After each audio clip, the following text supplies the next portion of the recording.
그래서 불쌍히 여기신 예수님에 대해서 말씀을 드렸습니다. 예수님이 세상을 볼 때 대단하게 보신 것이 아니죠. 불쌍히 여기셨다, 그렇게 말씀합니다. 오늘 이 시간에는 보냄을 받은 사람들이라는 제목으로 말씀을 드리려고 합니다. 보내심을 받은 사람들. 어제 저녁에 우크라이나에 있는 전도학교를 대상으로 해서 특강을 1시간 이렇게 하게 됐습니다. 그 상황이 전쟁으로 인해서 지금 많은 사람들이 죽었고 또 많은 재산이 불타버리고 어렵고 힘든 시간 속에 있잖아요. 우리나라 50년대의 실상과 너무 비슷해요.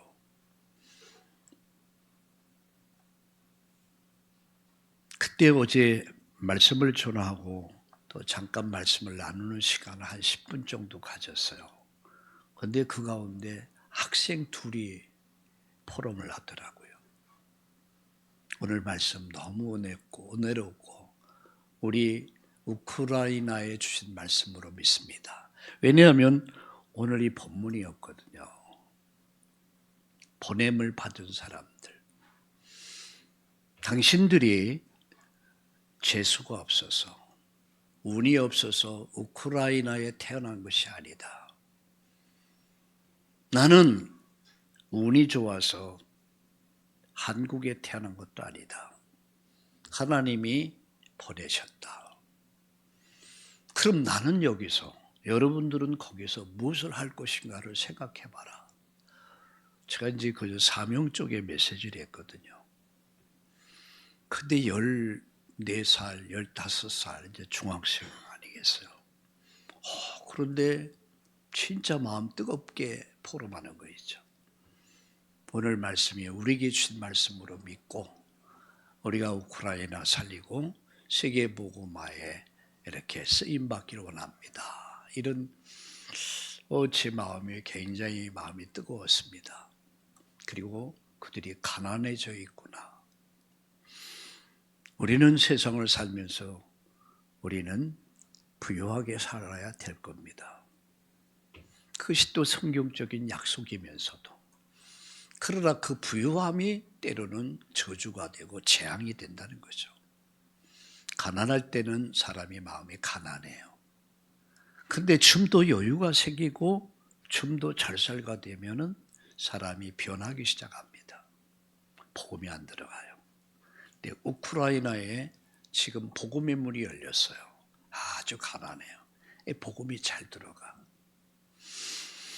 70년대, 60년대, 70년대만 해도 우리나라 국민들이 복음을 참 잘 받았어요.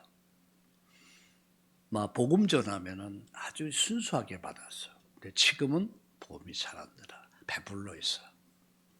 이게 배부른 것이 때로는 축복이기도 하면서 저주이기도 하겠다, 그런 생각을 해봅니다. 차라리 가난했다면, 차라리 배우지 못했다면 오히려 복음을 잘 받고 구원받지 않았을까 하는 안타까운 마음을 가져봅니다. 오늘 이 시간 저는 보냄을 받은 사람들, 이런 제목으로 말씀을 드리려고 합니다. 하나님은 언제나 사람을 통해서 일하셨습니다. 이스라엘의 구원을 위해서 하나님은 모세를 보내셨습니다. 그를 들어서 어떻게 했습니까? 약 200만, 300만에 가까운 노예된 이들을 살려냅니다. 니느웨 성의 회개를 위해서, 이 니느웨 성의 회개를 시킬 때 하나님 누굴 보냈습니까? 요나를 보냈습니다.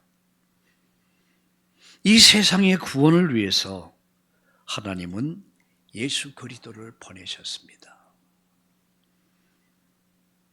그 예수님께서 인류 구원을 놓고 뭘 하셨습니까? 제자를 간택하셨습니다. 제자를 부르셨습니다. 그리고 그들을 오늘 보내는 장면이 나오고 있습니다. 그들은 단순한 추종자가 아닙니다. 맹종자도 아니에요. 우리 신앙생활 하는데 보면 추종자들이 있어요. 맹종자들이 있어요. 가스라이팅 돼서 그 사람의 사상과 신비한 뭔가를 믿고 따르는 사람들이 있어요. 거기서 못 벗어나요. 그게 박태선의 전도관입니다. 통일교의 문선명입니다. JMS의 정명석입니다. 오늘 신천지에 이 사람들을 보세요. 완전 가스라이팅 돼서 못 벗어나요. 근데 그들은 예수님의 제자는 단순한 추종자가 아니었어요. 맹종자가 아니었습니다. 그들은 중요한 걸 깨닫습니다. 하나님의 사명과 복음을 위탁받은 보내심을 받은 사람들이었어요. 오늘 본문은 예수님께서 제자들을 부르시고 능력을 주시고 세상으로 보내시는 그 장면을 오늘 본문에서 우리는 볼 수가 있습니다. 오늘 우리 역시 이 시대에 바로 주님의 부르심을 입고 세상을 향해서 나가야 될 우리는 보냄을 받은 사람들이라는 사실입니다. 그래서 저는 이 말씀을, 이 본문을 읽으면서 제자들과 같이 우리는 부르심을 받은 자들이구나. 보내심을 받은 자들이구나. 뭐 때문입니까? 사명을 위해서. 세 가지 말씀을 드리려고 합니다. 첫째입니다. 여러분 성경을 보세요. 1절을 봅니다. 예수께서 그의 12 제자를 부르사 더러운 귀신을 쫓아내며 모든 병과 모든 약한 것을 고치는 권능을 주시니라. 자, 12 사도의 이름은 이러하니 베드로라 하는 시몬을 비롯해서 그의 형제 안드레, 세베대의 아들 야고보, 그의 형제 요한, 빌립과 바돌로메, 도마와 세리의 마태, 알페오의 아들 야고보, 다데오, 가나나인 시몬 및 가룟 유다 곧 예수를 판자라, 이렇게 말씀합니다. 예수님께서 12명의 사도를 부르셨습니다. 여러분 신앙의 출발은 바로 여기서부터 시작되는 거죠. 내가 결심하고 내가 스스로 교회를 나왔다. 귀한 일이죠. 그런데 내가 스스로 하나님 앞에 나와서 예수를 믿게 됐다라고 말할 수 있겠지만 분명한 것은 하나님이 나를 부르셨다는 사실이에요. 그 마음을 움직이셔가지고 감동시켜서 하나님 앞에 나올 수 있도록 이끄셨다는 사실이에요. 여기에 대한 확신입니다. 하나님이 나를 부르셨다. 두 번째입니다. 하나님이 나를 부르실 때는 부르심에 사명이 있단 말이죠. 왜 불렀는가? 그것은 저와 여러분을 이 복음을 가지고 세상에 보내기 위해서 불러주셨다는 거죠. 우린 파송된 자들이에요. 주님은 12 제자를 간택했습니다. 그리고 그들에게 권능을 주십니다. 그리고 그들을 다시 파송합니다. 사명을 가지고. 우리는 뭘 갖고 살아야 됩니까? 사명을 가지고 살아야 돼요. 가정에서 가장으로서의 아버지로서 남편으로서의 사명을 갖고 살아야 합니다. 왜 가정이 힘들고 어렵니까? 남편이 남편으로서의 사명을 다한다면 부인이, 자녀들이 안정적인 삶을 살 수 있죠. 아내가, 엄마가, 우리 모두는 사명이 있어요. 그 사명을 위해 사는 사람들이요. 사명을 잃어버리는 순간부터 그 사람은 삶의 모든 기준이 다 흔들려 버립니다. 부르심에는 사명이 있다. 하나님이 나를 부르셨을 때 왜 불렀냐? 복음을 위해서 불렀다. 이 땅에 교회를 세우고 우리가 이 땅에서 후대를 키우고 제자를 키우고 차세대를 키워서 우리가 복음 전하기 위해서 하나님 나를 불렀다. 난 확신이 있어야 돼요. 사명. 이 사명을 위해서 사는 자가 복이 있는 겁니다. 여러분, 사명을 위해서 내가 직장에서 열심히 일을 합니다. 사업해서 열심히 사업을 합니다. 여러분, 사명을 위해서 교회를 섬깁니다. 오늘 교회 나오니까 우리 김인권 집사님께서 교회 예배를 드릴 수 세팅을 다 하시고 성경을 읽고 있어요. 뒤에서 그 모습이 너무너무 아름다워. 여러분, 우리가 무엇을 위해서 삽니까? 사명을 위해 사는 거예요. 복음을 위해서 하나님 날 불렀다. 자, 하나님 우리를 부르심에 다양성을 갖고 부르셨다. 오늘 본문에 보니까 제자들의 명단이 나옵니다. 그런데 이 제자들의 명단에 보면 어부가 나와. 어부. 베드로, 안드레 다 어부들입니다. 세리도 나옵니다. 열심 당원도 나옵니다. 이들의 배경이나 출신을 보면 다양한 사람들이었어요. 근데 그들이 다양한 사람들이 모여서 하나가 됐어요. 어떤 하나가 됐습니까? 복음 공동체가 된 거예요. 교회는 다양한 사람들이 모입니다. 지역도 달라. 문화도 다를 수 있어요. 때로는 언어도 다를 수 있어요. 여러분, 성질도 다를 수 있어요. 안 만난다고 해서 우리가 남이 아니거든요. 우리는 복음이라고 하는 이 복음 때문에 하나가 되는 겁니다. 할렐루야. 복음 때문에 하나가 되는 거예요. 사도행전 13장에 보면 그들이 5명이 딱 나옵니다. 그 가운데 다양한 사람들이 나와. 그게 핵심 멤버들이에요. 근데 그들이 모여서 하나가 됐어요. 복음 때문에 모인 거예요. 교회는 무엇을 위해서 모인 모임입니까? 복음 때문에 모인 거예요.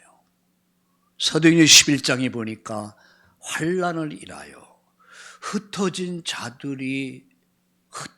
자들이 모여서 이룬 교회가 안디옥 교회예요. 복음 때문에 모인 거예요. 우리 교회는 무엇을 위해서 모인 교회가 되어야 됩니까? 복음 때문에 모인 교회가 되어야 돼요. 우리 향후회가 아니에요. 우리는 동창회가 아니에요. 우리는 혈연을 관계를 갖고 모인 것도 아니에요. 이런 모임은 오래가지 못해요. 오직 십자가의 복음 때문에 다 모인 교회. 이유가 없어. 그래서 복음 공동체야. 그게 사도행전 13장. 그러면 그들이 모여서 뭐 했냐는 거예요. 성령의 인도받기 위해서 그들이 한 것이 기도란 말이야. 자, 그들이 오로지 기도했어요. 금식하며 기도했습니다. 그때 성령이 불러시키는 일, 그게 뭡니까? 전도와 선교 공동체, 선교사를 파송해라, 선교하라, 선교사를 파송하라. 그 가운데 바나바와 바울을 선교사로 파송합니다. 교회는 보내요. 안디옥 교회는 보내고 바울과 바나바는 갑니다. 그래서 여기서 나온 게 뭐냐? 가는 선교사, 보내는 선교사. 교회는 교회라고는 의미 속에 이미 복음 공동체요, 기도 공동체요, 선교 공동체야. 우리가 전도할 이유가 여기 있습니다. 복음 전하지 않으면 세상은 복음을 들을 수 없고, 복음 전하지 않으면 믿을 수 없고, 믿지 못하면 결국 죽는 거예요. 어디 갑니까? 지옥이에요. 어제 우크라이나의 신학교 특강하면서 그런 말을 했습니다. 학생들에게. 전쟁으로 인해서 많은 사람이 죽었다. 그리고 많은 집들이 불타버렸고 수많은 재산을 손실했다. 우리나라도 그랬다. 우리나라도 약 60년, 70년, 80년 전에 우리나라도 그런 나라였다. 근데 이 땅에 하나님께서 선교사를 통해서 복음을 전해줬고 이들이 들어와서 학교를 세워줬고 무지를 깨웠고 병원 세워서 치료해줬고 그래서 교회 세워서 복음 전해서 이 나라가 지금은 세계를 복음하는 그 일에 가장 귀하게 쓰임받는 나라가 됐다.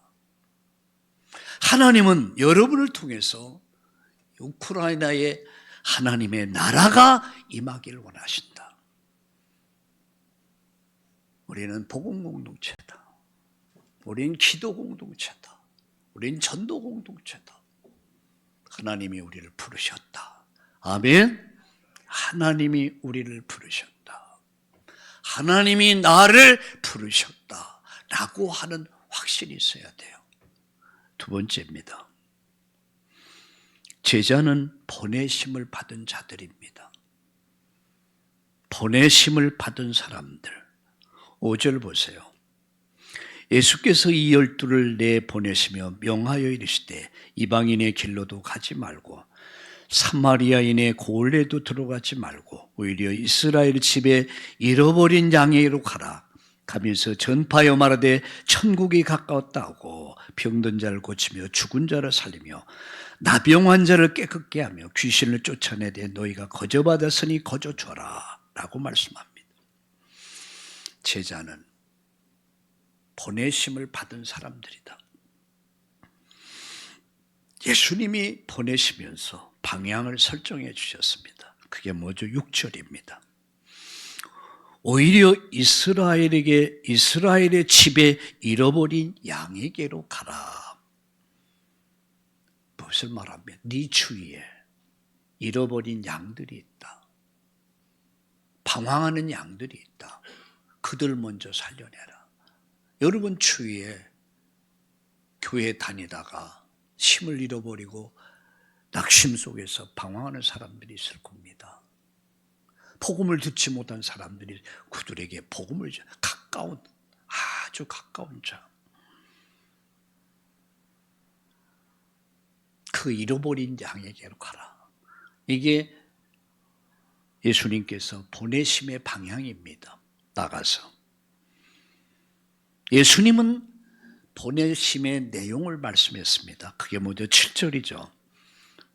가면서 전파하여 말하되 천국이 가깝다 하고 그리고 병든 자를 고쳐라. 죽은 자를 살려라. 나병한 자를 깨끗게 하라. 귀신을 쫓아내라. 너희가 거저 받았으니 거저 줘라. 천국이 가까웠다. 이 말이 뭐죠? 천국이 가까웠다. 예수님께서 이 땅에 오심으로 천국이 시작된 거예요. 하나님 나라가 시작된 거예요. 그분이 내 인생 속에 오시면서 내 안에 천국이 시작된 거예요. 내가 가는 현장에 복음을 전한 그곳에 하나님 나라 천국이 시작되는 거예요. 그래서 천국이 가까웠다. 이 말은 천국의 주체가 되는 예수님을 말하라 그런 얘기예요. 그리고 귀신 들린 자를 치료하고 죽은 자 살려내고 병든 자를 치료해라. 누구의 이름으로? 예수의 이름으로. 저는 이 말씀을 놓고 기도하면서 그 권능을 주셨다는데 그런 권능이 뭐냐? 오직 성령. 그 권능은 바로 예수란 말이에요. 예수의 이름으로 귀신을 쫓아내고 병든 자를 위해서 기도해서 치료하고 그들을 살려내라. 이것이 보냄의 내용입니다. 여러분, 우리의 말과 행동이 천국을 보여주는 삶이 돼야 돼요. 어제 어떤 분에게 말을 들었어요. 자기는 교회를 나가지 않는데 예수 믿지 않는데 왜? 우리 딸을 보니까 우리 며느리 보니까 예수 믿고 싶은 생각이 교회 나가고 싶은 생각이 없대요. 근데 얘기를 들어보니까 그럴만 하더라고요. 전혀 복음이 없어. 그 딸도 며느리도 우리의 삶이 바로 복음입니다. 그래서 저와 여러분의 삶을 통해서 불신자들에게 복음을 보여주는 하나님의 나라는 이렇게 임한다는 증인으로 설 수 있기를 예수님의 이름으로 축원합니다. 그러면서 제자들의 보냄의 태도, 제자가 어떻게 해야 할 것인가? 8절을 보세요.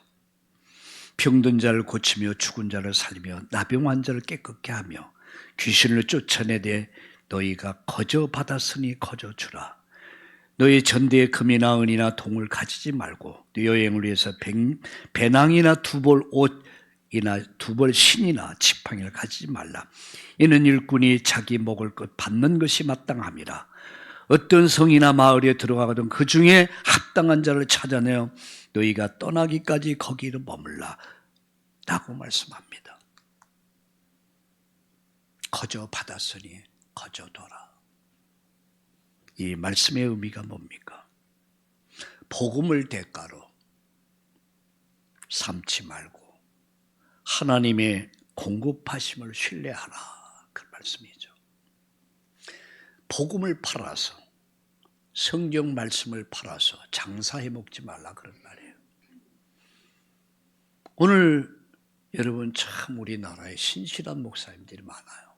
훌륭하시고 신실하고 존경받을 수 있는 목사님들이 많아요. 그러나 그 반대로 하나님 말씀 성경을 팔아서 성경 지식을 팔아서 밥 먹고 사는 사람들, 복음을 빙자하고 복음을 대가로 해서 많은 부유함을 누리는 두 벌로 두 벌 실이 아니라 부동산을 움직이면서 성도들 전혀 몰래 이런 분들이 너무 많아요. 하나님은 기뻐하지 않습니다. 그래서 너희가 거저 받았다면 거저 줘라. 당연히 일꾼은 그 주인이 책임진다는 얘기예요. 그 주인이 책임을 진단 말이에요. 이따금 굉장히 상대적 빈곤감을 느낍니다. 목사님들을 만나면 약이 듣잖아요. 은밀하게 오고 가는 얘기 들어보면 굉장히 낙심이 될 때가 많아요. 성경은 그렇게 말씀하고 있지 않는데 거저 받았으니 거저 주라고 했는데 복음을 성경을 이용해서 돈벌이하고 자기의 부를 쌓고 노후를 준비하고 제 자신을 보니까 굉장히 상대적 빈곤감이 느껴지더라고요. 난 뭐야?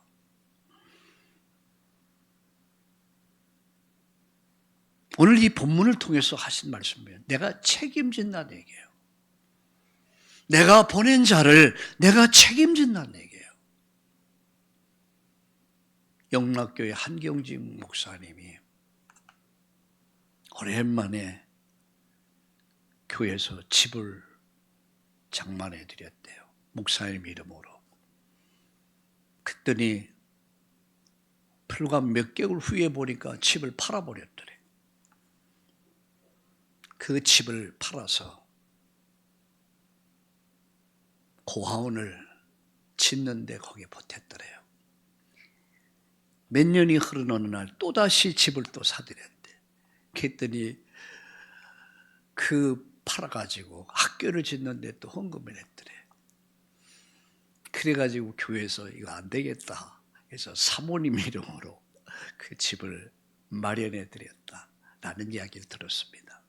참 훌륭하신 분입니다. 이것이 저는 목사가 가난하게 살아야 된다 그런 말이 아닙니다. 그러면서 그분이 그런 말을 해요. 목회자는 너무 잘 살아도 안 된다. 너무 가난해도 안 된다. 중간 사이즈. 그래서 있는 자도 없는 자도 아우를 수 있는 그런 수준이 돼야 된다. 전 굉장히 제게 아주 도전이 됐습니다. 보냄을 받은 자는 보내신 이가 있다는 사실을 기억해야 합니다. 마지막 세 번째, 제자는 전도자로 삶을 살아야 합니다. 복음을 전하는 곳에 평화를 전하라. 그 집에 평안을 빌라. 복음은 평안을 비는 거예요. 복음을 거절하고 핍박하는 사람도 있다. 전도는 결과보다 중요한 것은 태도입니다. 구원받을 자의 영혼을 성령께서 그 문을 여신다는 얘기예요. 낙심하지 말라는 얘기예요. 복음 전도는 하나님의 심판과 연결된다. 그래서 15절을 보세요. 내가 진실로 너희에게 이르노니 심판날의 소돔과 고모라 땅이 오히려 그 성보다 견디기 쉬울 것이다. 무서운 심판을 말해요. 자, 여러분, 복음을 듣고 거부하는 것은 단순히 무관심이 아닙니다. 하나님을 거절하는 거예요. 하나님 은혜를 거절하는 거예요. 마치 아담, 하와 똑같은 거죠. 여러분, 복음 전도는 생명을 살려내는 거예요. 우리는 그 생명을 살리는 일의 통로입니다. 내가 전한 복음이 이 사람을 지옥에서 천국으로 이끌 수 있다는 사실이에요. 오늘도 저는 기도하면서 오늘 제가 전하는 이 복음을 통해서 우리 교회 전 성도들이 또 믿지 않는 사람들까지라도 이 복음을 듣고 구원받게 하여 주옵소서. 이런 기도를 했습니다. 결론은 맺습니다. 전도는 생명을 살리는 일이다. 이번 한 주간 우리 생명을 살리는 일에 쓰임받는 저와 여러분, 우리 참다운 교회가 되어지기를 예수님의 이름으로 축복합니다. 결론 맺습니다. 보냄을 받은 사람답게 살자. 따라합시다. 보냄을 받은 사람답게 살자. 보냄을 받은 사람답게 살자. 이게 결론입니다. 세 가지 말씀드립니다. 부르심을 기억해라. 내가 누군지를 잊지 말아라. 하나님 날 부르셨다. 두 번째 결론입니다. 보내심에 순종하라. 내가 가는 그 현장은 내 전도 현장이요. 가정이 전도 현장.